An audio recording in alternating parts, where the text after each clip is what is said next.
네, 어제 코스피가 닷새 만에 소폭 하락세로 마감이 됐습니다. 전일 연중 최고점을 경신했던 코스피는 어제 7.66포인트 0.3% 내리면서 2,435.92로 마감이 됐습니다. 코스닥 역시 전일보다 3.18포인트 0.3% 떨어지면서 896.28에 마감이 됐습니다. 개장 직후에는 2년 5개월 만에 900선을 돌파하게 됐지만 기관 매도로 인해서 900선 유지는 실패했습니다. 수급 상황 살펴보겠습니다. 이날 유가증권 시장에서는 외국인과 개인이 각각 1,711억 원 그리고 1,582억 원 순매수를 보였습니다만 기관 쪽에서 물량이 많이 나왔습니다. 3,280억 원 매도 우위를 나타내면서 시장 낙폭을 키웠습니다. 코스닥 수급 상황 살펴보겠습니다. 코스닥에서는 개인 투자자가 1,860억 원 순매수를 보여줬고요.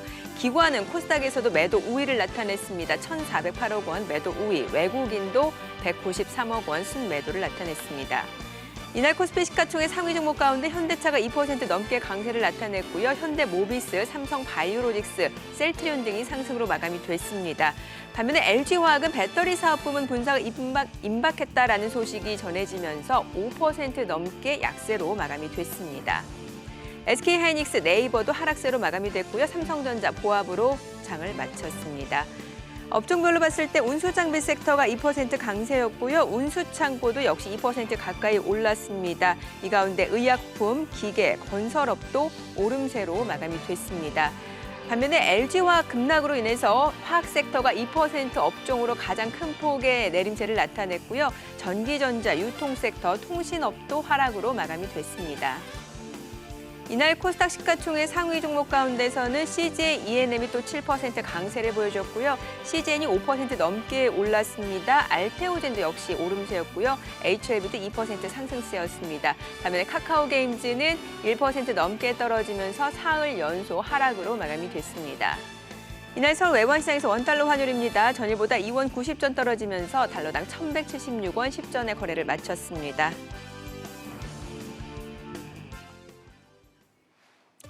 네, 전일장 국내 증시 상황 그리고 새벽에 마감한 뉴욕 증시 함께 체크해 보도록 하겠습니다. 안녕하세요. 안녕하십니까? 네, 자 일단은 FOMC 결과가 나왔습니다. 사실 이번 주 가장 큰 빅 이벤트가 바로 FOMC였는데 시장의 예상을 크게 벗어나지는 않았어요. 일단은 2023년까지는 현재 제로 금리 수준을 유지할 것임을 시사를 했습니다만 파월 연준 의장이 좀 암울한 경기 전망을 내놨다는 해석이 많더라고요. 네.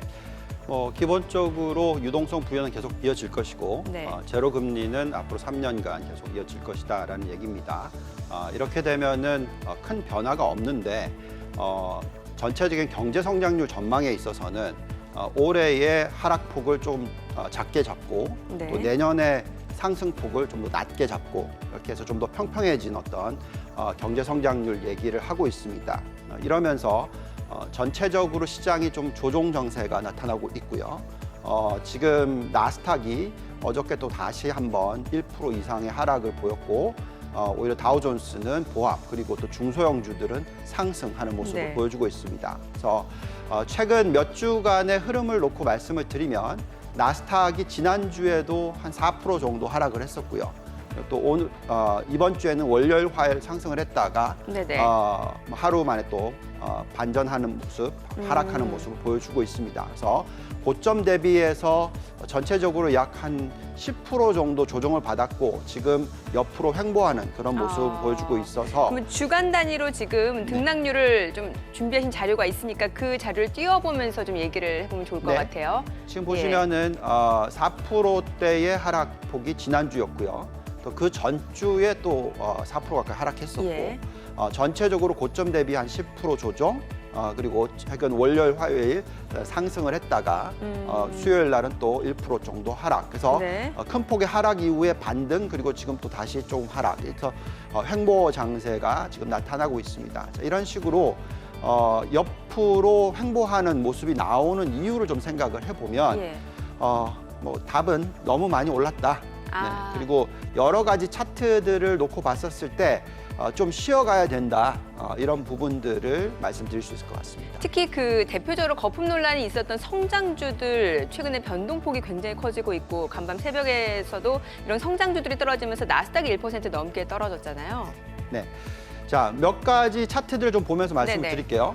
저기 보시면 차트가 빨간 선 차트가 과거의 성장 대표주들 5개, 2000년 닷컴 버블이 일어났었을 때 그 5개 종목의 시가총액을 다 더하고 이를 미국 기업 전체 이익으로 나눈 숫자입니다. 그 숫자가 293%였었을 때가 고점이었어요. 2000년 닷컴 버블 붕괴가 되기 전까지. 그런데 지금 오른쪽 까만 선 차트는 무엇이냐면 지금 현재의 기술주 중에 가장 큰 종목 5개, 이 5개의 시가총액을 다 더하고 이를 미국 기업 전체 이익으로 나누었더니 숫자가 자그마치 393%가 나옵니다. 그렇다 보니까 383%가 나옵니다. 그러다 보니까 예. 90%포인트나 더 높게 나오는 거죠. 그래서 이런 숫자를 보고 있으면 이거 좀 너무 많이 오른 거 아니냐 네네. 이런 걱정들을 할 수도 있고요. 또 다른 숫자를 한번 보시면은 미국의 성장주의 PBR과 가치주의 PBR 추이를 보시면 이게 빨간 손자산 가치라고 볼 수 있는 거겠죠? 네, 그렇죠. 보시면 왼쪽 끝이 2000년 닷컴 버블이었을 때고 오른쪽 끝이 지금인데 빨간 선이 쭉 그어져 있죠. 예. 비슷하게 4.5배 정도 수준이다. 그러니까 이게 고점이 아니냐. 그런 이런 얘기 많이 할 수 있을 예, 것 같아요. 우려가 나오고 있는 것 같습니다. 또 최근 들어서 코로나19 사태 터지면서 보시면 이 성장주의 초과 수익률 달성이 지난 1년 반 동안에 보시면은 초과로 50% 이상 가까이 와. 더 추가 상승을 했다. 예. 그렇기 때문에 성장주가 너무 많이 오른 게 아니냐 이런 걱정들을 하시는 겁니다. 그래서 이런 숫자를 보고 있으면 좀 던지고 싶은 그러니까요. 그런 욕구가 생기는데 예. 제가 말씀드리는 것은 너무 그렇게 보시면 단면적으로 보는 거다라고 말씀을 드리겠습니다. 지금 PR을도 비교한 차트가 있어요. 저 설명도 좀 해주시면 좋을 것 같아요. 네.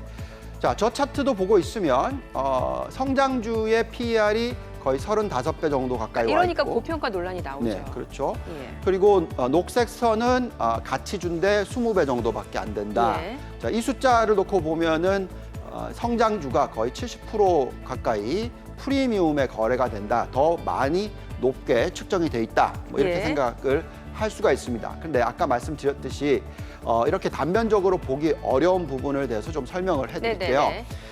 간단하게 설명을 해드리면 지금 이제 PER이 35배이고 또 20배인 거를 놓고 보고 이제 말씀을 드릴게요. 예. 저기 보시면은 이게 어떤 내용이냐면 성장주의 이익 증가율이 연간 단위로 30%씩 유지가 된다라고 계산을 하고요. 네. 그리고 가치주의 이익 증가율은 10%씩 유지가 되거나 아니면 아예 네. 성장이 없다라고 가정을 해놓고 P 멀티플이 5년간 어떻게 변하는지를 네. 보시면 위에는 보시면은 4년이 지나면 이 성장주의 PER이 가치주의 PER보다 더 낮아집니다. 이러면 고평가가 아닌 거네요. 그렇죠. 예. 그리고 또 밑에를 보시면은 가치주의 성장이 없다라고 계산을 하면 예. 성장주의 PER이 3년 차일 때 예. 낮아지고요.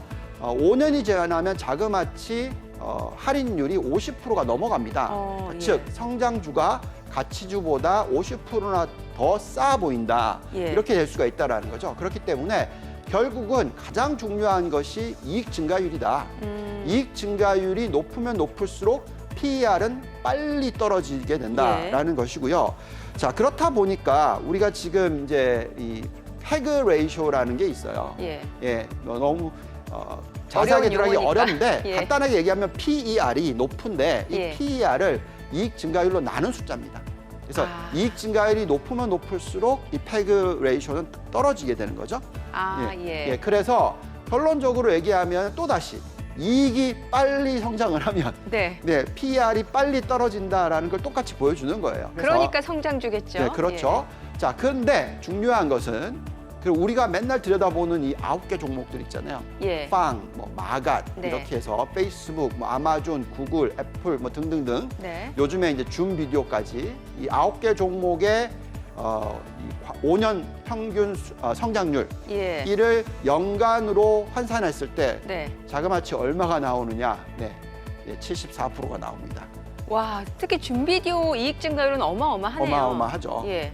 그러니까 결론적으로 이렇게 이익 증가율이 높기 때문에 네. 그렇기 때문에 이런 성장주들이 그렇게 많이 오른 거고 또 이렇게 성장이 계속 이어지면 또 올라가게 되는 것이죠. 그래서 저것만 놓고 보면은 아마존도 괜찮아 보이고 네. 뭐 넷플릭스, 엔비디아, 뭐 중비디오는 말할 것도 없고요. 네. 그래서 계속 말씀을 드리지만 PER을 딱 잘라서 보면은 PER이 성장주가 35배, 가치주가 뭐 20배 이렇게 네네. 나올 수 있으나 1년만 이익 증가율이 이런 종목들이 74%가 나와버리면 네. PER은 뚝 떨어져서 똑같아질 수가 있다라는 거죠. 그래서 그렇기 때문에 다시 한번 말씀을 드리지만 성장주의 고점은 아직 확인이 안 됐다라고 네. 말씀드리겠습니다. 알겠습니다. 왜 성장주가 여전히 투자 매력이 높은지 그 근거를 들어봤고요. 저희는 잠시 후 동시효과 상황 그리고 전략으로 다시 돌아오겠습니다.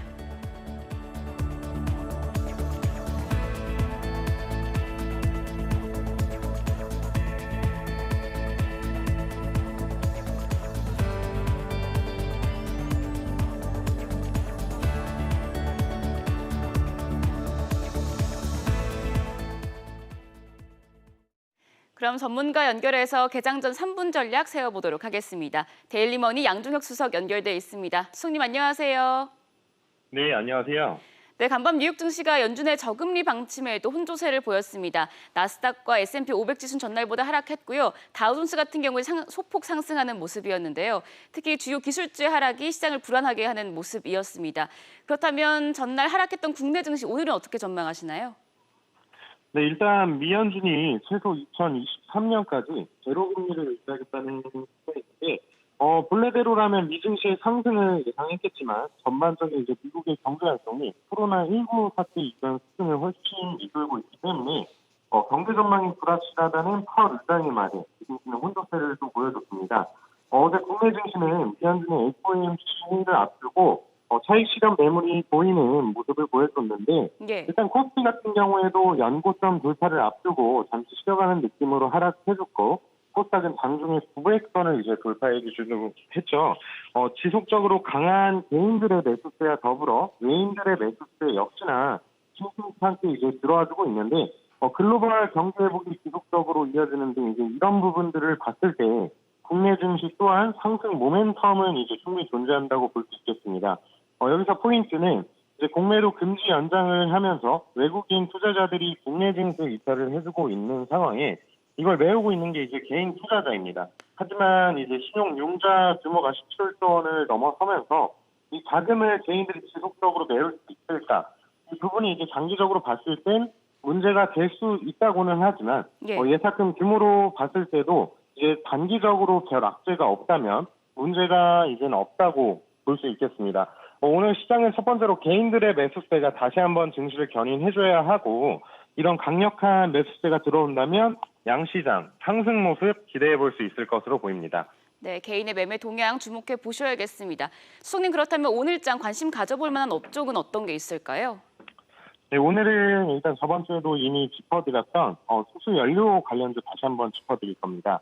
일단 우리나라 대표 기업 현대차가 수소 연료 전지를 처음 해외로 수출을 했는데 연료 전지만을 수출하는 것은 이번이 처음입니다.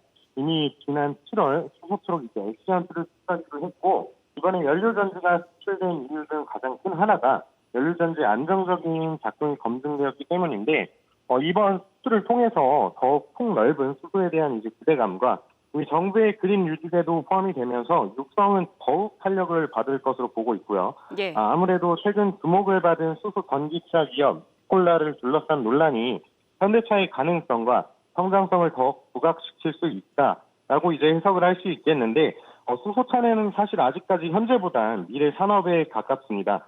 일단 그래도 점점 현실화가 되고 있는 게 사실이고 미래 친환경 에너지 솔루션이자 미래 핵심 산업으로 성장 기대감이 점점 증폭되고 있기에 충분히 앞으로도 상승 가능성은 있다고 보고 있습니다. 따라서 금일 수소연료 관련주 체크하시면 되겠습니다. 네, 수소연료 전지 관련주 말씀을 해주셨습니다. 수석님 그럼 오늘 마지막으로 대응 전략까지 세워주시죠. 네, 오늘은 우선적으로 장 초반 미증시의 영향을 살짝 받을 수는 있을 것으로 보입니다. 이탈하는 움직임은 외국인 이제 수급에서 많이 나올 테고, 아까도 말씀드렸지만 개인들의 매수세가 또 다시 받쳐준다면 증시에 큰 하락은 맞을 수도 있겠죠. 일단 오늘 LG화학의 배터리 부분 분할 결정이나 미증시의 기술주 하락 등 최근 크게 올랐던 경기 민감주들에 대한 이제 차익 시간 매물이 나올 수는 있겠지만 오늘만 단기적인 모습을 보고 동향을 살피기보다는 매력적으로 이제 느껴질 수 있는 저평가주 관련해서 공략하시는 게 좋겠습니다. 네, 알겠습니다. 말씀 잘 들었습니다. 데일리머니 양종혁 수석이었습니다. 지금까지 개장 전 3분 전략 세워봤습니다. 네, 지금 시각 8시 51분 지나가고 있습니다. 오늘 양시장 예상 체결지수 확인해 보도록 하죠. 코스피입니다. 오늘 0.3% 하락 출발 예상되고 있습니다. 아무래도 미증시 또 혼조세를 나타내고 오늘 국내 증시도 최근에 차익 실현 물량들이 좀 많이 나오고 있는 상황이죠. 오늘장 2,427선 출발 예상되고 있고요. 코스닥 강보합 출발 예상되고 있습니다. 898.71포인트 출발 예상 체결지수로 기록이 되고 있습니다. 어제 장중 한때는 2년 5개월 만에 또 900선을 돌파하게 됐던 코스닥입니다. 오늘장에서 다시 한번 돌파를 시도할 수 있을지도 확인해 보시면 좋을 것 같습니다. 시가총액 상위 종목 예상 체결가 확인해 보겠습니다. 삼성전자, SK하이닉스 혼조세 출발 예상되고 있고요. 이 가운데 SK하이닉스 강보합 출발 예상되고 있습니다. 삼성전자 예상 체결가는 6,500원이고요. 삼성바이오로직스 내림세 예상되고 있고요. 네이버 1% 약세 출발 예상되고 있습니다. LG화학입니다. 오늘 8% 급락 출발 예상이 되면서 예상 체결가 63만 원인데요. 앞서 말씀드렸다시피 LG화학 같은 경우는 배터리 사업 부분을 물적 분할을 통해서 이제 독립시킬 것을 이제 오늘 이사회를 통해서 안건을 의결할 것으로 예정이 되어 있습니다. 이러한 소식이 어제장 전해지면서 급락 흐름 면치 못했고요. 오늘장에서도 추가적인 하락이 지금 불가피할 것으로 보입니다. 코스닥 시가총액 상위 종목 예상 체결가도 확인해 보겠습니다. 셀트리온 헬스케어가 오늘 상승 출발 예상되고 있습니다. 예상 체결가 10만 800원으로 기록되고 있고요. 시즌 3% 강세 예상되고 있습니다. 어제 코스닥 쪽에서는 제약바이오를 중심으로 상승세가 이뤄지는 모습이었고요. 시즌 오늘 27만 8천 원 예상 체결가입니다. 이 가운데 알테오젠과 HLB는 오늘장에서는 하락 출발 또 보합 출발 예상되고 있고요. 카카오게임즈 상장 이후에 또 이틀 연속 상한가 기록했다가 최근에 계속해서 또 차익 실현 물량이 나오면서 급락 흐름을 나타냈었는데 오늘도 1% 추가적인 하락 출발 예상되면서 예상 체결가는 65,400원으로 나타나고 있습니다. 자, 이제 오늘 개장까지 7분가량 남았습니다. 좀 체크 포인트 정리를 해보도록 하죠. 지금 보니까 테마 장세, 종목 장세, 이게 사실 시장이 어느 정도 올라오다 보면 전체적인 종목이 가는 게 아니라 이 키 맞추기 흐름도 연출이 되고 있는 상황이잖아요. 그러면 앞서서 말씀 주신 내용을 봤을 때는 아직은 가치주보다는 국내 증시에서도 성장주로 주목할 시기다. 이렇게 해석해도 되는 겁니까? 네. 자, 성장주냐 가치주냐 이 부분에 있어서는 계속적으로 의견이 올라올 수밖에 없는 네. 상황입니다. 그런데 오늘 얘기해드리고 싶은 것은 정말 가치주를 정말로 많이 실어야 되는 타이밍이 언젠가는 와요. 그게 언제냐면 금리가 많이 상승을 하면입니다.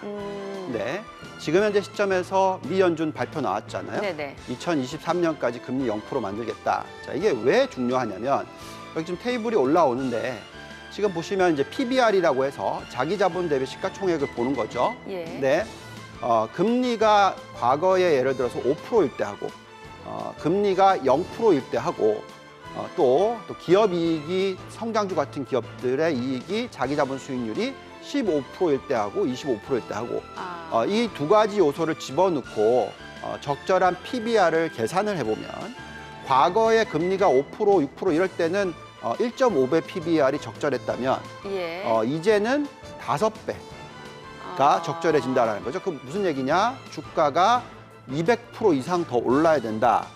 이렇게 되는, 그러니까 그런 과정이 지금 만들어지고 있다라는 얘기를 해드리는 겁니다. 네. 좀 이해하기 쉽게 말씀을 드리면 과거에 우리가 부동산 투자를 할 때 있어서 대출을 좀 해야 되잖아요, 아무래도.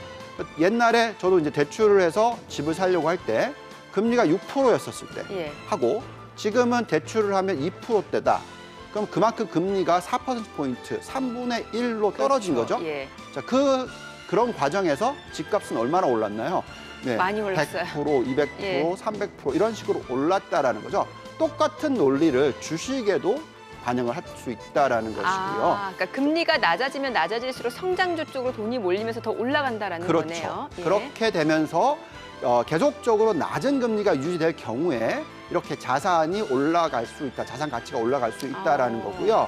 여기에 나와 있는 것은 이제 ROE, 그러니까 자기 자본 수익률이 굉장히 높은 회사인데 앞으로 더 성장을 못한다고 하더라도 이 회사가 배당을 모든 벌어들인 이익을 다 배당을 했다라는 가정을 두면 금리가 떨어지면 떨어질수록 가치가 올라가서 PBR이 옛날에는 5배이던 게 정말 25배까지 가도 별반 문제가 없다라는 결론이 나와요. 예. 결국 중요한 것은 앞으로의 전체적인 성장률, 네. 금리 이런 것이 어떻게 변하느냐가 굉장히 중요하고 또 배당 수익률이 어떻게 나오느냐가 굉장히 중요합니다. 예. 자, 지금 보시면은 이제 배당 수익률 미국을 좀 한번 볼게요. 과거에 닷컴 버블이 터지기 전까지 배당 수익률이 얼마로 떨어졌었냐면 1.1%로 떨어졌었어요. 그게 이제 가장 고점이었다라는 거죠. 근데 지금 현재가 배당 수익률이 한 1.8% 정도 됩니다. 예. 자, 그러면 1.8%의 배당 수익률이 1.1%로 떨어지려면 주가는 70% 더 올라야죠. 그래서 결국 무슨 얘기냐? 금리가 낮으면 낮을수록 또 낮게 유지가 될수록 예. 또 성장률이 낮게 유지가 될수록 성장주에 대한 상대적인 매력도, 주식에 대한 상대적인 매력도가 좋게 보인다라는 거죠. 그래서 계속적으로 자금 유입은 그리로 갈 수가 있다라는 겁니다. 자, 그러면 과거에 몇십 년 동안의 이 성장률과 물가가 어떻게 변했는지 한번 예. 보실까요? 자, 보시면은 성장률이 과거에 평균이 아주 옛날에 5%대였다면 그게 3%대로 떨어지고 또 2%대로 떨어지고 지금은 1%대까지 떨어져 있어요. 네. 자, 여기에 이건 이제 실질 성장률이고요. 여기에 이제 물가를 더해야지 금리가 나오는데 예. 자, 물가가 어떻게 변했는지 한번 볼까요? 자, 물가는 과거에 7%대 와. 성장률, 이 평균 물가 상승률을 보였는데 예. 이게 닷컴 버블이 일어났었을 때는 3%대로 떨어졌고요. 네. 자, 최근에는 물가 상승률 거의 없죠. 그렇죠. 1% 정도. 예. 자, 그러면 과거에 7 더하기 3 하면 10%의 금리, 실질 금리가 아니라 명목 금리. 근데 지금은 1%의 성장률에 1%의 인플레이션, 물가. 이거 두 개를 더하면 2%잖아요. 예. 10이던 게 2로 떨어졌다. 자, 그러면 이제 PBR이 예. 아까 말씀드렸던 5배가 25배로 갈 수도 있다. 뭐 이런 결론이 나온다라는 거죠. 그래서 예. 결론적으로 말씀을 드리면 지금 딱 그림을 잘라서 보면 네, 이 앞장을 볼게요. S&P 지금 보시면은 이 PR이 20몇 배라고 나오는데 이게 S&P와 나스닥의 이제 지금 현재 그림인데 네. 만약에 금리가 정말 낮게 계속 유지가 되는 것을 감안하고 앞으로의 PER이 뚝뚝 떨어지는 게 성장주다. 예. 예, 이런 가정을 가져보면 상대적인 매력도가 상당히 높을 수 있고 또 PER이 25배 정도 넘어가면 보통 좀 조정을 받아왔는데 예. 이게 앞으로 25배가 끝이 아니라 예. 재평가를 받아서 더 떨어지네요. 더 올라갈 수 있는 그러니까 PR은 떨어지고. 고점을 어느 정도까지 갔을 때 조정을 받을 거냐 생각해 봤었을 때 앞으로 25배 가면 고점이고 조정을 받는 게 아니라 30배 가든 뭐 50배를 가든 적절한 PE가 될 수가 있다는 것이 예. 중요하다라고 말씀드리겠습니다. 그래서 다시 한번 결론을 내려드리면 지금처럼 저성장, 네. 저금리 시대가 계속 앞으로 2023년까지 이어진다면 앞으로 이 PER이든 PBR이든 재평가를 받는 더 올라가는 추세가 이어질 수 있기 때문에 네. 이렇게 최근에 너무 많이 올라서 오는 조정을 예. 투자 기회로 삼으시는 것이 맞지 여기서 뭐 이제 앞으로 큰 폭락장이 올 거야 하면서 파는 거는 안 된다라는 말씀을 드립니다. 그러면은 지금 국내 증시만 놓고 봤을 때 코스피는 예전에 2,600 정도 말씀을 주셨는데 얼마까지 보시나요? 네, 지금 코스피의 적정 가치에 대해서는 결국 우리가 지금 현재 어떤 금리가 있는 것을 반영시켜서 보고 있습니다. 네. 저희가 잔존가치 모델을 돌려봤었을 때 코스피의 적정 가치는 그러면은 그 적정 가치 얘기를 근거까지 잠시 후에 좀 들어보도록 하겠습니다. 자, 오늘 국내 증시 개장하겠습니다.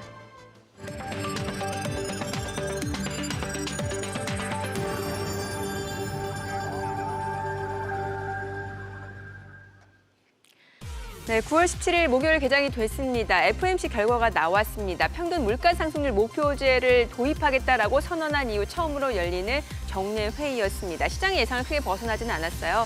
2023년까지는 현재의 금리 수준, 제로 금리를 유지하겠다라는 점을 시사를 했습니다. 자, 그럼에도 불구하고 시장에서는 그동안 계속해서 좀 고점에 대한 경계 심리가 좀 컸던 것 같습니다. 제롬 파월 연준 의장이 앞으로 경기 전망에 대해서 좀 암울한 전망을 내놨다라는 이유만으로 나스닥 쪽에서는 대형 기술주 위주로 차익 실현 물량들이 빠르게 나오면서 나스닥이 1% 넘게 떨어졌습니다. 이를 두고 지금 일각에서는 이제 조정의 시작이다라는 그런 우려 섞인 시각도 있습니다만 아직까지 또 추세적인 상승 룸은 충분히 있다라는 시각도 만만치가 않은 것 같습니다. 자, 어제 국내 증시도 변동성이 확대가 되면서 테마 장세가 이어지는 모습이었습니다. 종목 순환매가 빠르게 나타나고 있는 구간이죠. 자, 오늘 일장에서는 또 과연 어떤 흐름들이 전개가 될지 또 어떤 종목들 위주로 매기가 쏠리는지 출발 지수부터 확인을 해보도록 하겠습니다. 코스피입니다. 현재 0.2% 내림세를 나타내면서 2,430선 출발 나타내고 있고요. 코스닥 강보합입니다. 897.88포인트입니다. 시가총액 상위 종목 시초가 확인을 해보도록 하겠습니다. 대형주들 혼조세 출발 나타내고 있습니다. 지금 삼성전자, SK하이닉스가 하락 그리고 상승 출발 나타내고 있고요. 특히 SK하이닉스 0.8% 오름세를 나타내면서 82,100원 선에서 거래가 되고 있습니다. 하루 만에 반등을 나타내고 있는 상황이고요. 외국계 창구를 통해서 또 빠르게 매수 주문까지도 유입이 되고 있습니다. 네이버는 1% 약세입니다. 30만 2,500원에 거래가 되고 있습니다. 2거래일 연속 하락세가 이어지고 있고요. 외국계 창구를 통해서도 지금 빠르게 물량이 나오고 있는 상황입니다.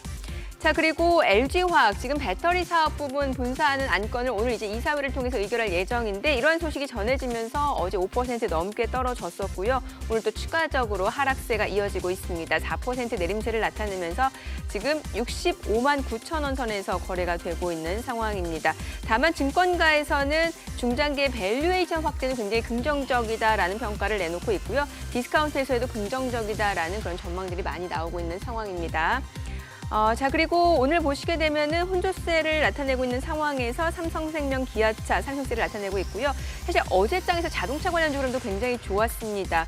현대차가 오늘 또 추가적으로 오름세를 나타내고 있는 상황이네요. 0.8% 상승으로 지금 18만 5천 원에 거래되고 있고요. 기아차도 47,150원에 거래가 되고 있습니다. 자, 코스닥 시가총액 상위 종목도 제가 좀 빠르게 언급을 드릴게요. 셀트리온 헬스케어가 상승세고 시젠이 1% 오름세입니다. 27만 700원에 거래가 되고 있습니다. 어제도 많이 올랐었고요. 나흘 연속 시젠이 상승세를 이어가고 있는 상황입니다. 자, 이 가운데 알테오젠도 강보합권, HLB도 올라갑니다. 카카오게임즈가 사흘 연속 약세를 나타내는 모습이었는데요. 오늘 나흘 만에 반등을 시도하고 있습니다. 지금 67,400원으로 1.6% 상승세가 이어지고 있는 상황이고요. HLB도 2% 상승세가 이어지고 있습니다. 지금 시각 9시 3분 지나가고 있습니다. 수급 상황 좀 확인을 해보도록 할게요. 오늘 유가증권 시장에서는 어제와 마찬가지입니다. 개인 투자자, 외국인 투자자는 순매수를 보여주고는 있습니다만 기관 쪽에서 물량을 내놓고 있습니다. 272억 원 순매도를 기록 중이고요. 반면에 외국인과 개인 투자자는 지금 100억 원 안팎의 매수 우위를 나타내고 있습니다. 업종별 수급을 보도록 하겠습니다. 오늘 외국인은 화학 섹터에서 순매수를 보여주고 있습니다. 그리고 전기전자에서도 순매수를 보여주고 있는 상황인데 아마도 화학 섹터라고 하면은 외국인 같은 경우는 오늘 또 화학 섹터, LG화학이라든지 아니면 롯데케미칼 이런 쪽목으로 또 외국인 순매수세가 좀 유입되고 있다는 점 확인이 되고 있고요. 기관은 업종별로 봤을 때 화학 섹터에서 역시 기관도 순매수를 보여주고 있습니다. 다만 전기전자, 운수장비에서는 기관 물량 내놓고 있고요. 개인 투자자는 의약품, 전기전자 골고루 순매수를 보여주고 있습니다. 자, 코스닥 수급도 확인해 보겠습니다. 코스닥에서는 외국인과 기관이 팔고 개인 투자자는 순매수를 보여주고 있습니다. 개인이 현재 265억 원 매수 우위고요. 외국인과 기관은 각각 153억 원, 94억 원 순매도를 기록 중입니다. 지금 시각 9시 4분 지나가고 있습니다. 환율도 체크를 해보도록 하죠. 오늘 외환시장 개장 상황입니다. 달러원 환율 2원 60전 떨어지면서 1,173원 50전에 개장이 됐습니다. 지금 보니까 위안화는 강세고 달러는 지금 가파르게 좀 약세 기조로 좀 돌아선 면이 나타나네요. 네.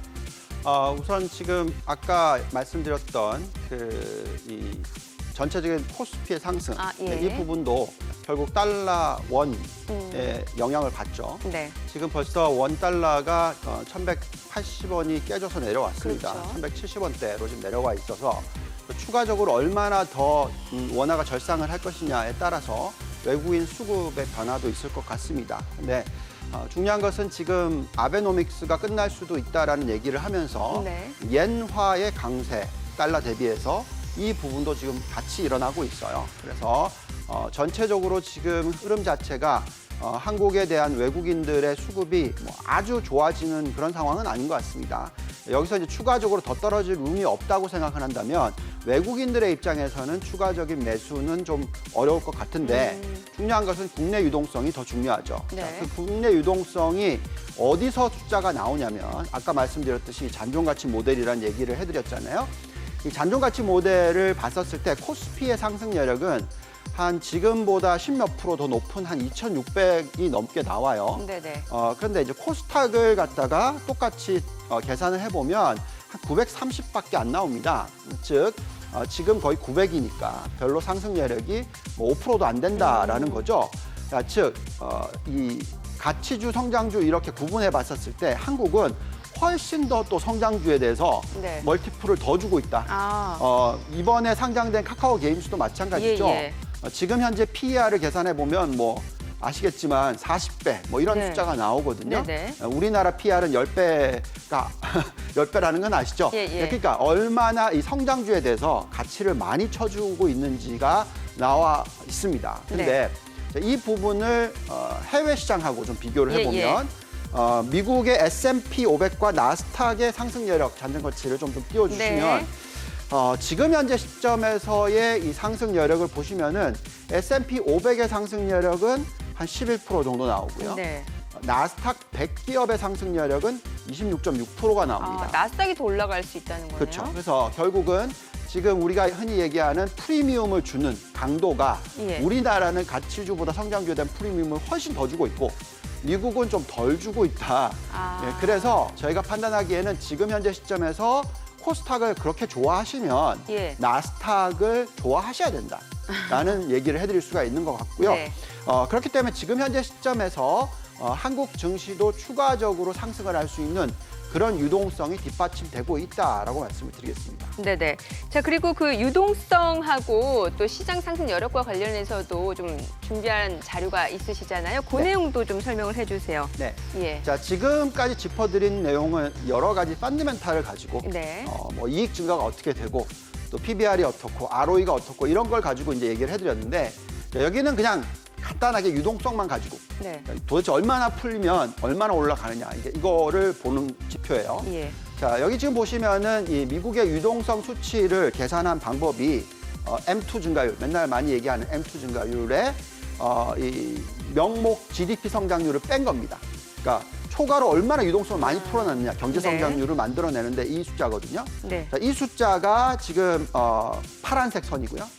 그 다음에 까만색 선이 PER을 본 겁니다. 자, 그래서 과거에 보시면은 까만색과 파란색 선이 거의 좀 올라갔을 때 비슷한 수준이거나 오히려 까만색 선이 더 많이 올라가죠. 예. 근데 지금 보시면 오른쪽으로 갈수록 지금 이 파란색 선이 정말 많이 올라가 있고 까만색 선은 덜 올라가 있어요. 예. 무슨 얘기냐? 지금 그만큼 엄청난 과잉 유동성이 풀려 있다. 그래서 만약에 정말 저 파란 선까지 PER이 올라간다. 자, 그러면 지금 현재 아까 말씀드린 25배 PER이 아니라 예. 100배로 가는 거예요. 그 정도로 가야지 저 차트를 따라가는 겁니다. 네. 물론 그렇게 간다라는 게 아니고요. 예. 그만큼 정말 유동성이 많이 풀려 있다. 그래서 이 유동성만 놓고 보면은 고점을 판단할 수가 없다. 이게 중요한 포인트가 되겠죠? 그러니까 계속해서 더 갈 수 있다는 얘기네요. 예. 그렇죠. 그래서 너무 빠르게 비관적으로 보실 필요가 없다라는 말씀을 예. 드리겠고요. 그 유동성 숫자를 지금 보시면은 저렇게 정말 괴리가 많이 벌어지고 있는 거죠. 지금 M2 증가율이 지금 자그마치 23.3%가 나오고 있고 예. M1 증가율이 거의 40%대 수준이 지금 나오고 있으니까 이건 과거의 역사상 본 적이 없는 숫자들이라고 자꾸 말씀을 드립니다. 그렇기 때문에 이런 숫자를 놓고 보면 우리는 얼마나 올라갈지에 대해서 자꾸 네. 의구심을 빨리 가질 필요는 없다라는 말씀을 드리겠고요. 예. 또 다른 숫자 좀 보겠습니다. 이 대출 증가율 9%대 성장을 하고 있어요. 예. 근데 경제 성장률은 지금 뭐 내년에 좋아진다고 하더라도 4%대라고 얘기하잖아요.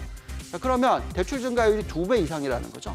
이런 수준이 계속 유지가 되는데 여기에 지금 예대율이라는 숫자가 있어요. 예. 예대율이라는 것은 예금 대비해서 대출을 얼마나 해줬냐는 숫자인데 지금 미국의 예대율이 겨우 67.3%밖에 안 돼요. 다음 화면 보여주시면 될 것 같아요. 다음 화면 보여주시면 이 숫자는요. 왼쪽 저 끝으로 가시면 그때 숫자입니다. 그러니까 정말로 낮은 양 끝이 비슷하네요. 정말로 낮은 예대율이다. 즉 풀려있는 유동성이 실물 경제로 흘러 들어가면 어느 정도의 성장이 있을지 정확한 답이 없다라는 말씀을 그러니까 예금 드리고요. 대비 아직 대출이 그렇게 규모가 크지 않다라는 거예요. 그렇죠. 근데 대출 증가율은 아까 9%대가 나오고 있다라는 거예요. 그러니까 결국은 정말 돈이 많이 풀려 있다. 이 얘기를 계속 해드리는 것이고요. 예. 이건 지금 여태까지 보여드린 거는 미국인데 네. 중국도 한번 볼까요? 중국의 예대율. 중국의 예대율을 한번 보시면은 지금 74%대입니다. 그러니까 중국도 마찬가지로 예. 아직까지 올라가긴 하고 있는데 예. 정말 많이 유동성을 풀어놨고 이 유동성이 시장으로 유입된다면 그만큼 추가적으로 글로벌 증시에 우호적일 수 있다라는 게 중요할 것 같습니다. 네, 사실 어떤 분들은 이제 미국 증시보다는 차라리 이제 아시아권, 뭐 중국이나 국내 증시가 더 상승 룸이 있다라고 말씀해주신 분들도 계셔서 좀 여쭤보고 싶은 게 미 증시가 그래도 좀 올라가야 국내 증시도 좀 연동돼서 올라가는 흐름이 있으니까 미 증시가 또 얼마나 올라갈 수 있을지 유동성으로 봤을 때 그 네. 부분도 좀 설명을 해주세요. 네, 항상 이 숫자가 올라가면 너무 작아서 잘 안 보이시는데 좀 크게 좀 만들어 주시지. 이걸 두 개를 따로 예. 자르면 좋을 텐데 아무튼 위의 도표는 지금 앞으로 추가적으로 미국 증시가 한 17% 정도 더 상승할 수 있다. 예. 자, 이건 단기적으로 앞으로 6개월에서 1년 안에 정도로 보여지는 숫자이고요. 유동성으로 봤었을 때. 예. 아래에 있는 것은 S&P와 나스닥을 나눠서 본 건데요.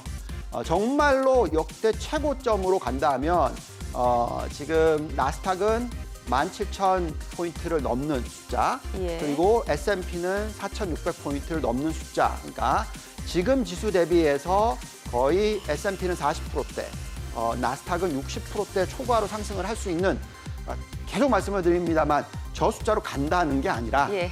저것도 가능하다 정도, 과거의 역사를 봤었을 때 예. 유동성만 놓고 봤었을 때의 그 정도라는 거죠. 그래서 아까 펀디멘탈로 들여다봤을 때 상승 여력이 미국이 앞으로 S&P가 11%, 그리고 또 나스닥이 26% 이렇게 네. 얘기를 해드렸으니까 펀디멘탈적인 차원에서도 추가적으로 올라갈 수 있고 예. 또 그렇게 되면 한국 증시도 이를 반영을 할 수 있다. 네. 그래서 아직까지는 한국 증시 2,600포인트 코스피 가능할 거다라고 생각을 하고 있고 또 중요한 것은 결국은 지금 같은 상황에서는 업종 투자가 중요하다.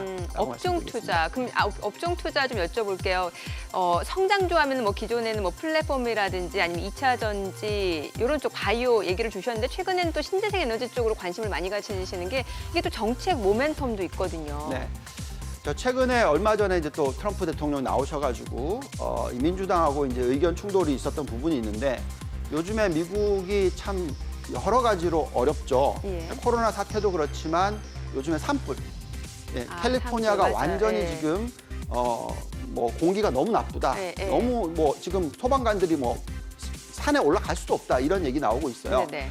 이제 이 여러 주지사들이 얘기를 하는 게 뭐냐면 이게 기후 변화 때문에 오는 현상이다라고 얘기를 하고 있는데 계속해서 셰일가스, 이 석유를 가지고 두둔을 하는 트럼프 대통령이다 보니까 네. 여기에 대해서 반대되는 얘기를 합니다. 근데 바이든이 만약에 당선이 되면 당연히 지금 신재생 에너지에 대해서 계속 얘기를 하고 있고 또 지금 이 석유 수요가 예. 확실하게 변하고 있는 게 나오고 그렇죠. 있거든요. 자, 그렇다면 이 대체 에너지는 트럼프 대통령도 여기다 대놓고 계속 석유 얘기를 할 수가 없어요. 거스를 수 없는 방향이군요. 그렇죠. 그래서 이미 유럽은 적극적인 투자가 일어났고요. 네. 중국도 마찬가지로 어떻게 해서든지 경쟁을 하기 위해서 신재생 에너지 투자가 일어나고 있습니다. 그래서 요즘에 보면은 대표적인 이 신재생 에너지 기업들이 미국 기업들이 아니라 네. 중국 기업이나 유럽 기업, 지금 나오는 게 다초뉴 에너지는 중국 기업이에요. 중국 기업. 중국의 태양광 관련된 기업인데 지금 뭐 큰 폭으로 올랐고 예. 조정을 받았는데 또 다시 올라갈 수 있는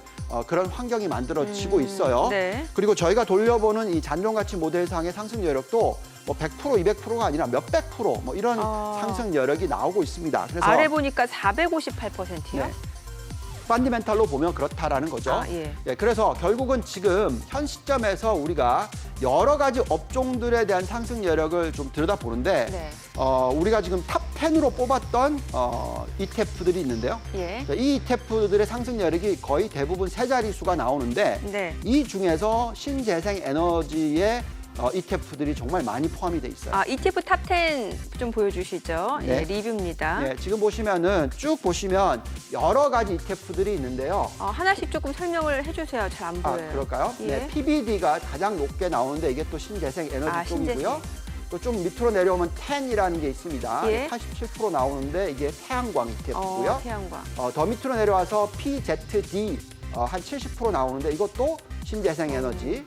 또 밑으로 또 내려와서 PBW 이것도 신재생 에너지인데 61%. 또 마지막으로 올라오는 게 QCLN 이것도 60%인데 이것도 신재생 에너지 전기차예요. 예. 10개 중에서 지금 벌써 4개, 5개 정도가 다 신재생 에너지 관련된 ETF라는 거죠. 그만큼 지금 현재 시점에서는 앞으로의 성장에 대한 기대, 전기차, 신재생 에너지 이런 쪽에 대해서 계속적으로 좋게 볼 수밖에 없다라는 말씀을 드리겠습니다. 알겠습니다. 자, 그러면은 그 이전에 왜 지금 투자해도 늦지 않다라고 해서 왜 전반에 말씀을 주셨고 그럼 여기다 신재생 에너지까지 좀 추가가 된 거잖아요. 네. 그 부분에 대해서 다시 한번 혹시 좀 투자 관점이 좀 달라진 게 있는지도 저희가 좀 얘기를 들어보고 싶어요. 네, 달라진 거는 없고요. 예.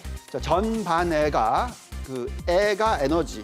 그렇죠. 이게 에너지. 거기서 신재생 에너지가 포함이 되는 것이죠. 그래서 전은 전기차 배터리. 네. 그리고 반은 반도체 장비.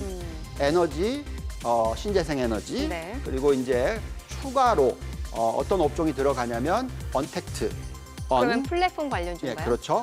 그게 카카오 게임즈도 됩니다. 예, 거기 그래요? 안에 들어가는 거죠. 카카오, 네이버 이런 회사들 그리고 카카오 게임즈 등등. 그리고 마지막이 바이오. 예. 그게 이제 코스닥인 거죠. 예. 네, 그래서 이렇게 5개 업종에 대해서 저희는 계속적으로 말씀을 드리고 있고요. 근데 중간중간에 이렇게 약간의 좀 변화가 있을 수가 있어요. 예. 이번에 이제 LG화학 뉴스 그러니까 나오면서 배터리 사업 부문 예. 분사하겠다고. 그러다 보니까 LG화학 주가는 빠지고 근데 상대적으로 저희가 이 적정 가치를 구해보면 예. 삼성 SDI가 훨씬 더 매력이 좋아 보여요.